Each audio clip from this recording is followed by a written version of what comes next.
جیسے کہ آپ سب جانتے ہیں کہ بلوچستان سے بلوچ یکجہتی کمیٹی کے گرفتار قیادت کی جو لواحقین ہیں اور بلوچستان میں جو جبری طور پر گمشدہ افراد کے متاثرہ خاندان ہیں، وہ لوگ اسلام آباد میں احتجاجی دھرنا دے رہے ہیں، جو کہ گزشتہ 28 دنوں سے جاری ہے۔ اس احتجاجی دھرنے میں دو بنیادی مطالبات ہیں، جس میں بلوچ یکجہتی کمیٹی کے جو گرفتار جو قائدین ہیں، رہنما ہیں، ان کو رہا کیا جائے اور بلوچستان میں جو ہیومن رائٹس وائلیشنز ہیں وہ ہیومن رائٹس وائلیشنز ختم کیا جائے، اور جو جبری طور پر گمشدہ افراد ہیں ان جبری طور پر گمشدہ افراد کو بازیاب کیا جائے۔ لیکن گزشتہ 28 دنوں سے صرف ان دو بنیادی اور جائز مطالبات کے لیے حکومت کی جانب سے کسی نے رابطہ نہیں کیا، لیکن یہ دھرنا گزشتہ 28 دنوں سے جاری ہے۔ اور شروع کے دنوں میں اس احتجاجی دھرنے کو مختلف طریقوں سے انٹیمیڈیٹ کیا گیا،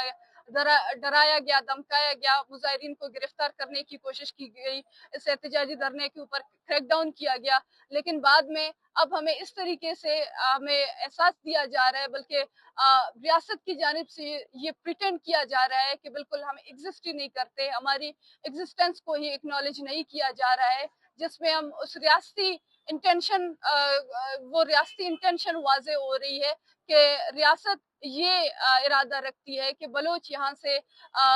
جو ہے اس احتجاج میں مایوس ہو کر یہاں سے خالی ہاتھ واپس چلی جائے، تاکہ وہ جو بلوچ کی ایگزسٹنس ہے، جہاں پہ اس کو کوریج ملتی ہے، جہاں پہ اس کے ایشوز ہائی لائٹ ہو جاتے ہیں، وہ یہاں پہ ہائی لائٹ نہ ہو، کیونکہ جس طریقے سے وہ یہاں سے خالی ہاتھ مایوس ہو کر وہ بلوچستان واپس لوٹتی ہے، جہاں پہ میڈیا بلیک آؤٹ ہے، جہاں پہ کوئی بلوچستان میں ہونے والی ریاستی جارحیت وہ دنیا کے سامنے نہیں آتی ہے۔ لیکن ہم یہ واضح کرتے چلیں کہ آج اگر ان ماؤں کو 28 دنوں تک پرامن احتجاج کرنے کے باوجود صرف دو بنیادی مطالبات منوانے کے لیے بھی ریاست ان کو نہیں سنتی ہے، بلکہ ان کو یہ سمجھتی ہے کہ وہ یہاں سے ایگزاسٹ ہو کر واپس بلوچستان چلے جائیں گے، تو ہم یہ کہیں گے کہ ہم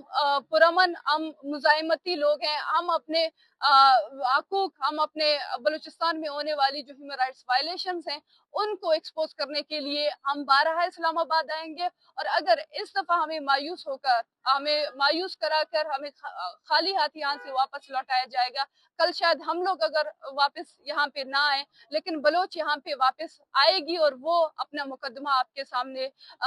رکھے گی، اور یہ آپ سے سوال کرے گی کہ بلوچستان میں جبری گمشدگیاں کیوں ہو رہی ہیں، بلوچستان میں ہیومن رائٹس وائلیشنز کیوں ہو رہی ہیں۔ ہم یہاں پہ اپنے احتجاج کو مزید اسٹرینتھن کرنے کے لیے اسلام آباد کی سول سوسائٹی سے، پولیٹیکل پارٹی سے، human rights organisation, social movements اور تمام این جی او سے، اسٹوڈنٹ آرگنائزیشن سے، جرنلسٹ سے